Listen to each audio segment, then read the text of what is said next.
प्रेम से बोलिए शंकर भगवान की जय। माता गौरा पार्वती गणपत ललनमा की जय। हर हर महादेव। देवादिदेव महादेव जी के चरण में प्रणाम करती हूँ, मेरा प्रणाम स्वीकार हो।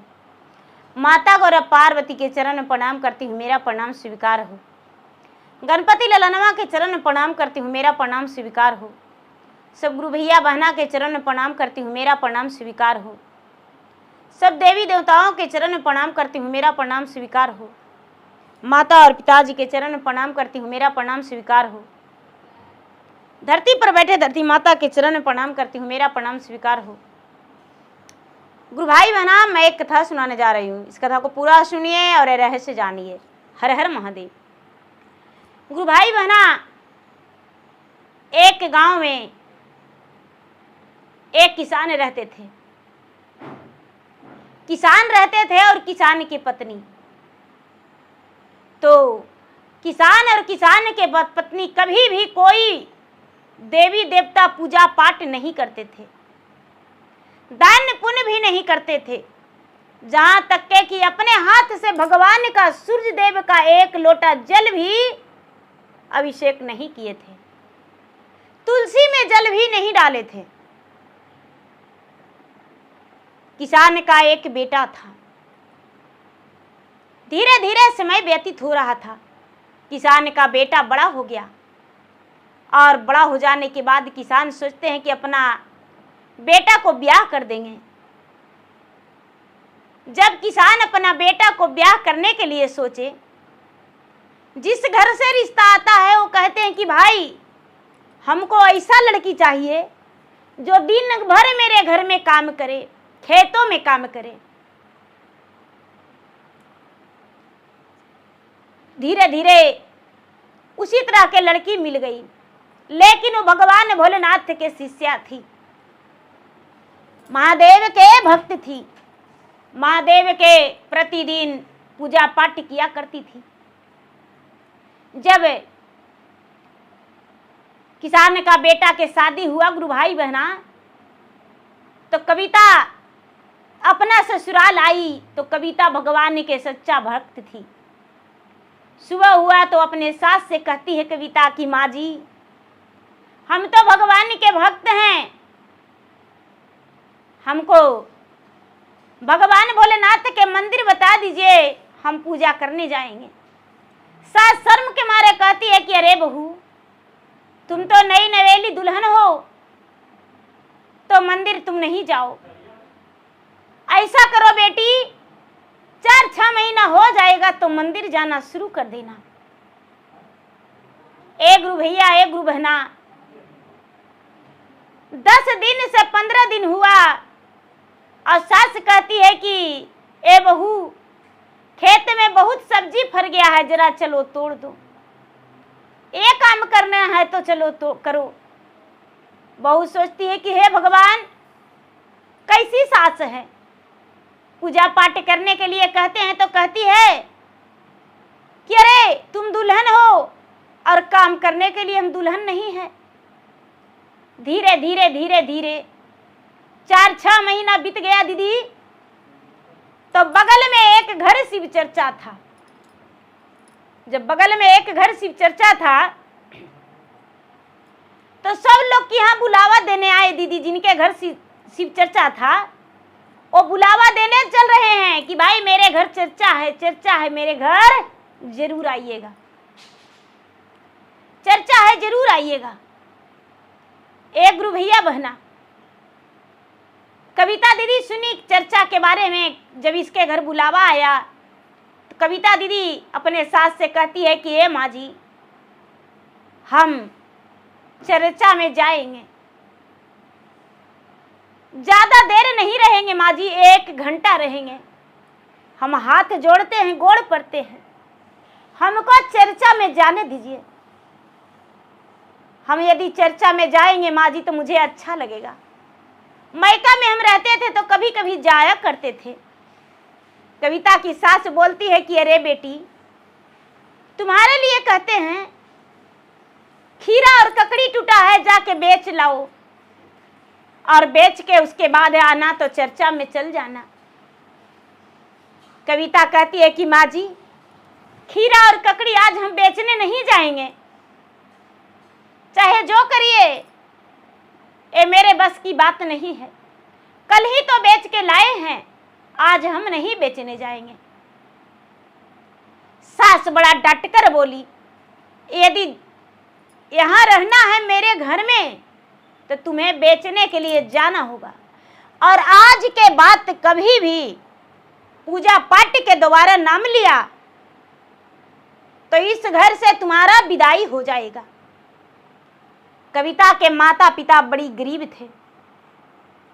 कविता इज्जत प्रतिष्ठा वाली थी।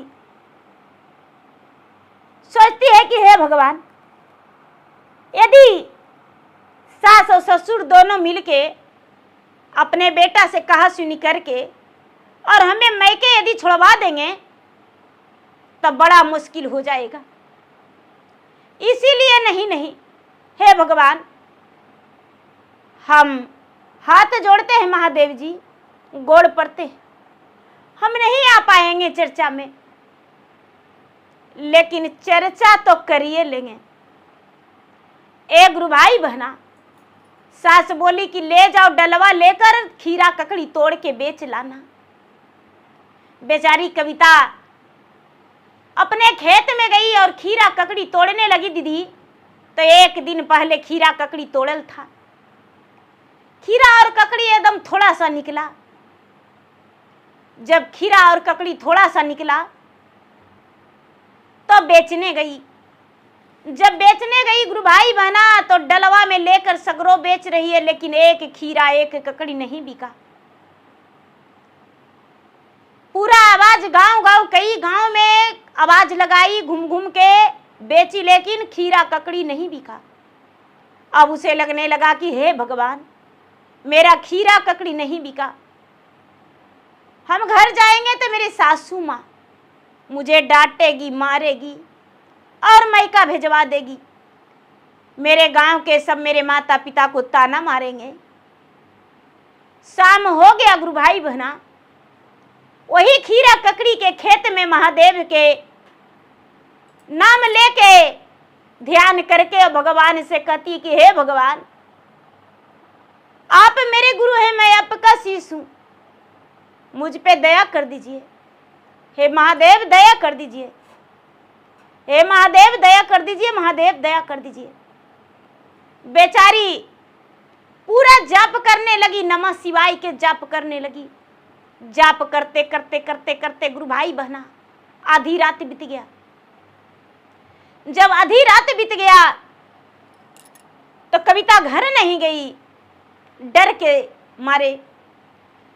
जो सास थी ससुर थी उसको तो चिंता नहीं था कि मेरा बहू नहीं आई है, लेकिन गुरु भैया बहना जब बेटा काम करके आया तो अपना माँ से बोला कि माँ, कविता नहीं है घर पे। अरे बेटा, एक घर में चर्चा था तो चर्चा में गई है जो आज तक नहीं, अभी तक नहीं आई है। क्योंकि जब बेटा डिप्टी में चला जाता था तो बहू सब्जी बेचने जाती थी। पड़ोसन के घर में चर्चा था उसके कि यहाँ कविता के पति गए। चाची आपके यहाँ मेरा पत्नी आई थी। अरे बेटा, तुम्हारा माँ कहाँ आने देने वाली है जो तुम्हारा माँ बोल दी? नहीं बेटा, तुम्हारा पत्नी मेरे घर नहीं आई है। अब तो कविता के पति अपने माँ पे जाके गुस्से में बोला, माँ उन लोगों ने तो बोले कि मेरे घर नहीं आया। अरे बेटा, हम याद भूल गए, तुम्हारा पत्नी खीरा ककड़ी बेचने गई थी। माँ 12 बज गया, अभी तक नहीं आई है। जब उसके पति खेत में जाते हैं दीदी, तो बेचारी कविता बैठी थी और एक वृद्ध व्यक्ति, एकदम वृद्ध व्यक्ति, उनका तन का मांस ढुला हुआ था, एकदम बुढ़िया थी, जुलजुल 200 बरस की बुढ़िया, बाल पका हुआ, सुंदर लाल रंग का साड़ी पहनी हुई, और कहते हैं कि बेटी कौन हो? कविता बोलती है कि माँ मैं अभागन हूँ, जो भगवान के भक्ति नहीं कर पाते हैं। तो आज मुझे मौका मिला है माँ जी, इसीलिए हम ककड़ी के खेत में बैठ के और भगवान के भक्ति कर रहे हैं। आज पूरी रात हम भगवान के नाम लेंगे माँ जी और जाप करेंगे। आज जितना मुझे मन होगा उतना भगवान का नाम लेंगे। नमः शिवाय हम जाप कर रहे हैं माँ जी। भगवान से दया मांग रहे हैं कि मुझ शिष्या पर दया कर दीजिए। बूढ़ी माता कहते हैं कि बेटी सब तो दिने दोपहरिया नाम लेता है बेटी, सुबह शाम, और तू अधरतिया में नाम ले रही हो। कविता बोली कि ए माँ जी क्या करें, मेरा जो मन करता है वही करेंगे, मेरे सासू माँ चर्चा में नहीं जाने देते हैं। इतना ही में बूढ़ी माता के डलवा में जो रखा हुआ था खीरा ककड़ी जो नजर पड़ गया। कहते हैं कि ए बेटी खीरा और ककड़ी तुम्हारा डलवा में रखा हुआ है, मुझे देगी? बोली कि ए माँ जी आप बैठिए ना, हम आपको अपना हाथ से बैठ के खिलाएंगे। हमको भी लग रहा था कि कोई तो मेरा खीरा और ककड़ी खा ले। खीरा और ककड़ी काट के बूढ़ी माता को बड़े प्रेम से कविता खिलाई। बूढ़ी माता बैठ के खीरा और ककड़ी खा लिए। उसके बाद कहते हैं कि देखो बेटी मेरे पास एक भी फूटी कौड़ी नहीं है तुम्हारे देने के लिए, पैसे का आस मत करना, हम तुम्हें 1 रुपया नहीं देंगे। कविता कहती है कि माँ जी आप मेरे माता के बराबर हैं और आपको हम माँ मान रहे हैं, इसलिए आपसे पैसा नहीं लेंगे, आपको और हम खीरा ककड़ी दे देंगे। बूढ़ी माता मुस्कुराते हुए बोली बेटी बड़ा तू अच्छी हो। कविता के पति दूरे से सब सुन रहे हैं। बड़ा तू अच्छी हो बेटी। ए बेटी एगो काम कर देगी? कविता बोली क्या बात है माँ जी? तो देखो ना बेटी आधा रात हो गया है, मेरा बेटा और पोता बोला था कि हम लेने आएंगे, ढनमनाते हम आ रहे हैं बेटी, हमको चलल नहीं जा रहा है। थोड़ा दूर आगे एगो मंदिर है बेटी, क्या हमको गोदी करके कंधा करके पहुंचा देगी मंदिर के पास? कविता बोलती है कि माँ जी यदि आपको पहुंचाने का मेरा मिल गया है मौका तो ये मौका गवाएंगे नहीं, हम आपको जरूर हम पहुंचा देंगे माँ जी, मेरे कंधा पर बैठ जाइए। कविता अपने कंधा पे बूढ़ी माता को बैठा ली और कंधा पर बैठा के दीदी और धीरे धीरे ले जाके मंदिर के पास छोड़ दी। कविता जब मंदिर के पास उतारी तो कहते हैं कि ये बेटी मंदिर खोल के जाके देखो ना, बिछावन भी होगा। कविता मंदिर खोलती है तो देखती है कि सचमुच में बड़ा सुंदर एक बिछावन, एकदम खूब सुंदर गलागल बिछावन है। वो बिछावन यही ओसारा में बिछा दो। और जब कविता ओसारा में बिछाई है दीदी बिछावन तो बड़ा खुशबू आ रहा है। माता जी आपके लिए बिछा दिए। वो बूढ़ी माता सो गए। ए बेटी अब तुम जाओ। कहती है कि माता जी आपको नींद कैसे आएगा? उसके पति जो है पीछे पीछे सब देख रहे हैं, आपको नींद कैसे आएगा माँ जी? बूढ़ी माँ बोली क्या करे बेटी, नींद पड़ जाएगा, थके हैं। कविता चरण दबाने लगी। जब चरण दबाने लगी दीदी तो माता को नींद आने लगा। तो कहते हैं कि ए बेटी मंदिर में थोड़ा जाके देखो तो फिर से एक झोला रखा हुआ है। जब देखने गई तो सच में एक झोला था। झोला में कहते हैं कि बेटी देखो क्या है। खोल के देखती है तो कहती है कि ए माँ जी इसमें तो गहना भरा हुआ है आपका। ए बेटी पहन के देखो। क्या तुम्हें वो सब गहना पसंद है? कविता बोली कि माँ जी ये आपका है, हम कैसे पहन सकते हैं? नहीं माँ जी, बेटी पहन के देखो। कविता पोरे पोर पूरा बदन में गहना पहन ली, और जब गहना पहन ली तो बड़ा सुंदर दिखने लगी। माताजी कहते हैं कि फिर से मंदिर में जाओ बेटी, एक चादर होगा, चादर जाके ले आओ। चादर जब मंदिर से लाने गई कविता, तो माता बोले कि बेटी ये चादर से तन ढक लो, रात हो गया है, सुबह होने वाला है, रात है, सुबह होने वाला है, चोर चिहारे रास्ता में यदि मिल जाएगा तो तेरा जान का आफत हो जाएगा। ऐसा करो बेटी, जाओ घर चल जाओ, खेत पर मत जाना, यहाँ से तुम्हारा घर एकदम नजदीक है। कहती है कि माँ जी ठीक है जा रहे। अरे बेटी तुम्हारा सास बोलेगी तो कुछ मत बोलना, चादर उघार कर दिखा देना। एक गुरु भैया बहना, उसको पति जो है आगे आगे सब देख रहे थे। कविता चादर ओढ़कर अपना दरवाजे पर जाके दरवाजा पीटने लगी। उसके सास निकली, अरे कौन हो? बहू के देखी लाल चादर ओढ़ी हुई थी। दरवाजा खोली तो बहू पर नजर पड़ा, अरे ये तो 3 बजने वाला है, कहाँ थी, क्या कर रही थी? चादर ओढ़ले हुए जो थी वो चादर हटा के दिखाई। अरे बाप रे, किसी के घर चोरी की, डाका डाली या कोई नाजायज काम की, जो तुम्हारा तन पे गहना लदा हुआ है। तो कहती है बड़ा प्रेम से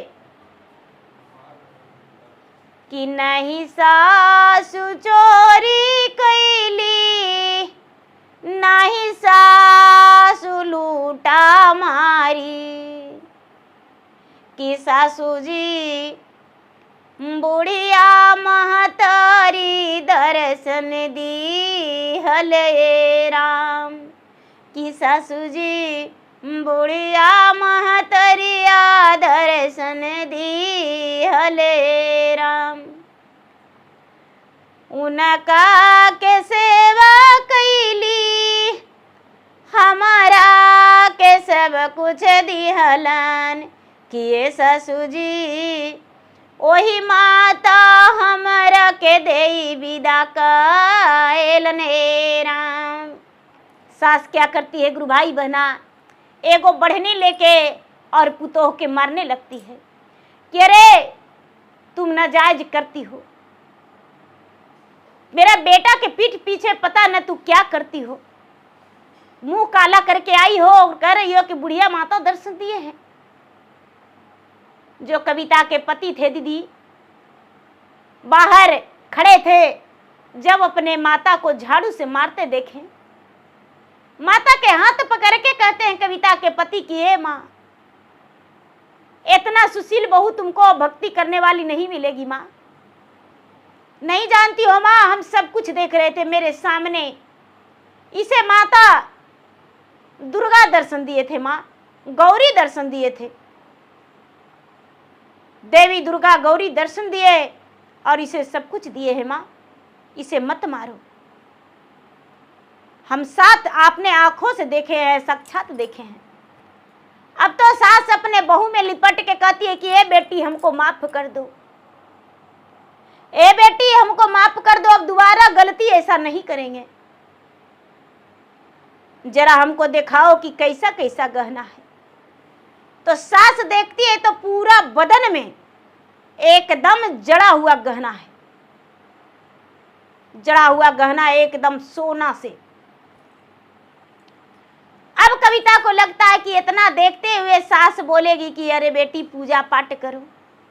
सवेरे हुआ तो कहती है कि माँ जी अब तो मेरा ब्याह का 1 साल हो गया, क्या मंदिर जाए भगवान को पूजा करें।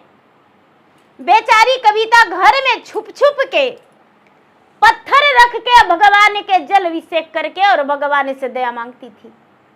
उसी पत्थर को पूजा करती थी और पत्थर को संदूक में डाल देती थी, बिना पूजा के नहीं रहती थी। बुढ़िया कितनों मना करती थी लेकिन वो मानती थी नहीं। माँ जी अब मंदिर जाएं? डटकर बोली, अरे पागल हो, जितना देरी मंदिर जाएगी उतना देरी में तो काम हो जाएगा, सारा काम घर के। बेटी खेत में करना है, मंदिर मत जाओ। ए दीदी, ए गुरु भैया, ए गुरु बहना, देखिए समय क्या खेल निराला है। उतना माता दुर्गा भी सब कुछ दे दिए हैं लेकिन बुढ़िया के संतोष नहीं है। बहू के पूजा नहीं करने दी। कुछ दिन बिता तो फिर से एक घर चर्चा था, फिर से बुलावा आया।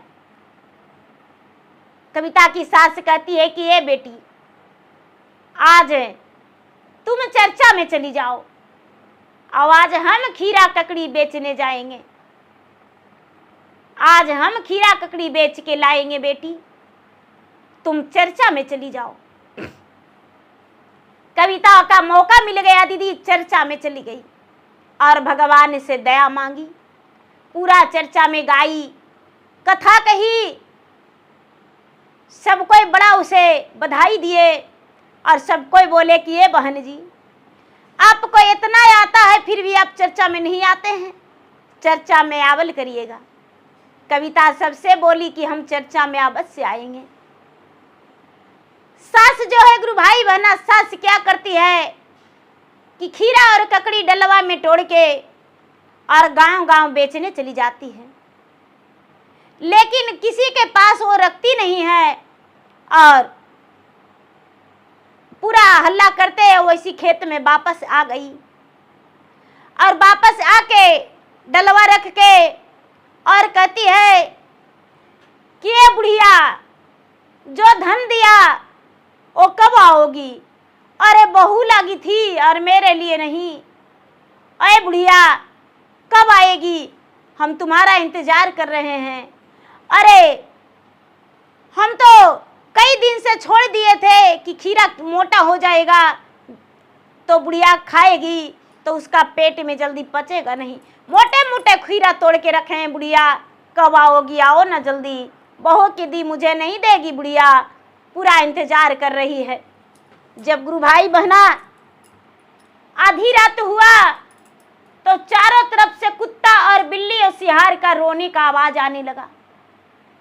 बुढ़िया डर से थरथर कांपने लगी, डर से थरथर कांपने लगी और कहती है कि अरे बाप रे, बुढ़ियो नहीं आया और हमको यहाँ पूरा रात बीत गया।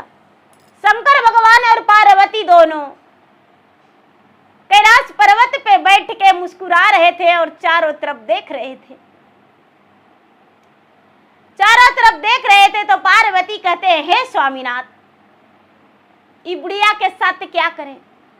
बुढ़िया तो कभी भगवान के भक्ति किया नहीं है, कभी भगवान का नाम लिया नहीं है। आज भी देखिए कर ये बुढ़िया कब आएगी, कब सोने के हार मुझे देगी? अरे बुढ़िया जल्दी से आओ, हम तो आएगी तो डलवा भर के मांगेंगे। शंकर भगवान कहते हैं कि देरी मत करो देवी, चिंता मत करिए, हम तुरंत भेज देते हैं उसके लिए। दो गो बहुत बड़ा बड़ा कुत्ता बुढ़िया के पास आया और झाँव झाँव झाँव झाँव पूरा बुढ़िया के करने लगा। बुढ़िया जो है खीरा और ककड़ी फेंक फेंक के मारती है। एक गुरु भाई बना, कुत्ता जो है खीरा ककड़ी को दबाया तो खचर खचर किया, अब बुढ़िया पर दौड़ के बुढ़िया के नोच लिया, बुढ़िया के पूरा बदन में नोच लिया जो कुत्ता था जो, और पूरा जख्मी हो गई बुढ़िया। बुढ़िया जख्मी हो गई गुरु भाई बहना। अब क्या करती है कि उसका बदन खून से लथपथ हो गया बुढ़िया के। लालच का फल कभी मीठा नहीं हो सकता है दीदी, लालच का फल बुरा ही होगा। बुढ़िया का शरीर एकदम दर्द से व्याकुल हो गया, डलवा छोड़ दी खेत में और दौड़ते भागते बुढ़िया जान बचा के घर गई। दरवाजा ढकढकाई, बेटा दरवाजा खोला, माँ के अपने देखा, माँ अरे ये सब कैसे हुआ? अरे बेटा जल्दी से दरवाजा खोल के मुझे अंदर करो बेटा, मेरा जान निकला जा रहा है। बेटा देखा तो पूरा बदन में कुत्ता नोच लिया था, जख्म पूरा हो गया था, खून से पूरा लथपथ था। बेटा का एकदम गुस्सा के मारे आग बबूला हो रहा है।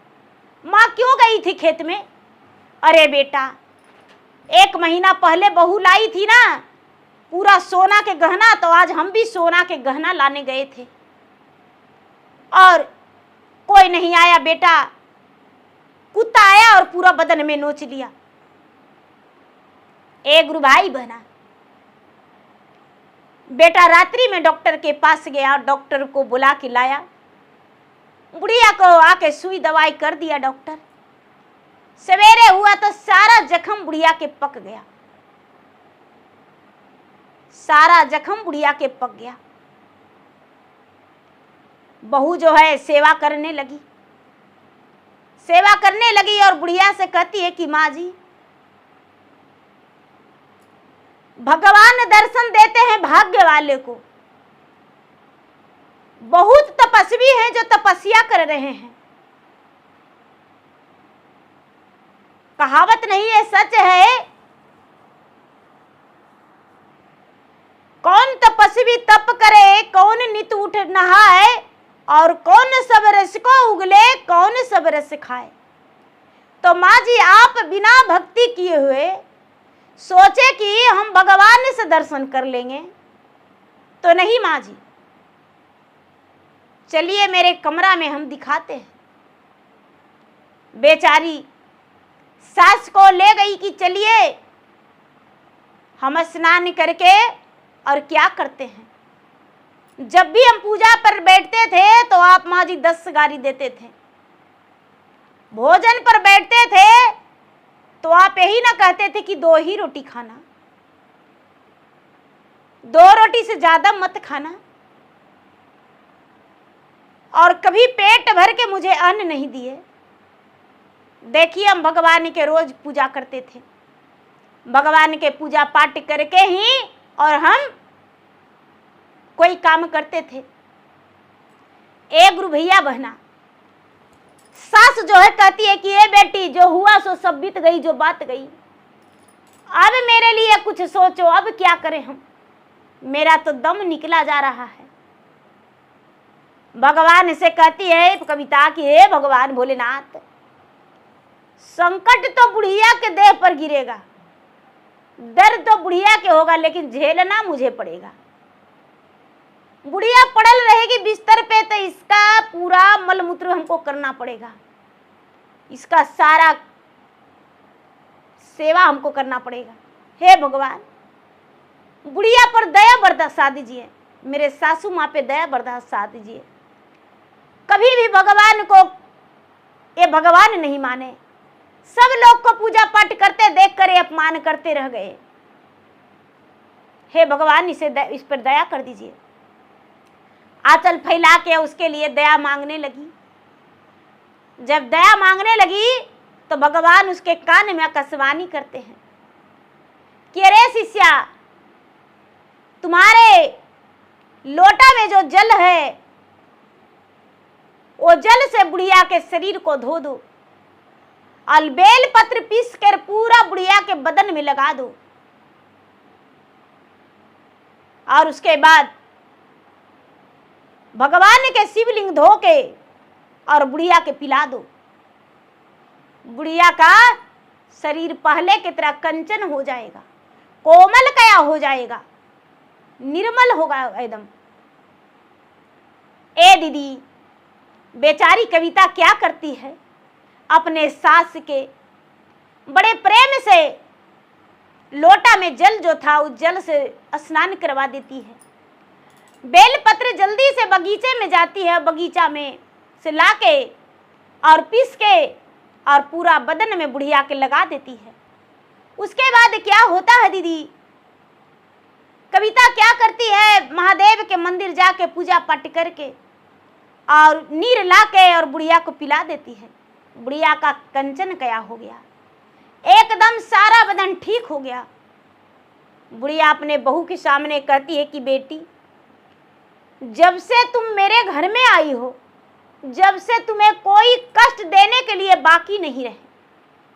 तुम्हें हम नून बिना तड़पाए, तेल बिना तड़पाए, भोजन बिना तड़पाए, तुम्हें चुकनी में पानी पिलाए, ढकनी में भोजन करवाए, तुम्हें भुइयां में सुताए बिना बिस्तर के, तुम्हें कभी खटिया नहीं दिए सोने के लिए, जहां तक के कि अपना बेटा के भी तुम्हारे पास नहीं जाने दिए।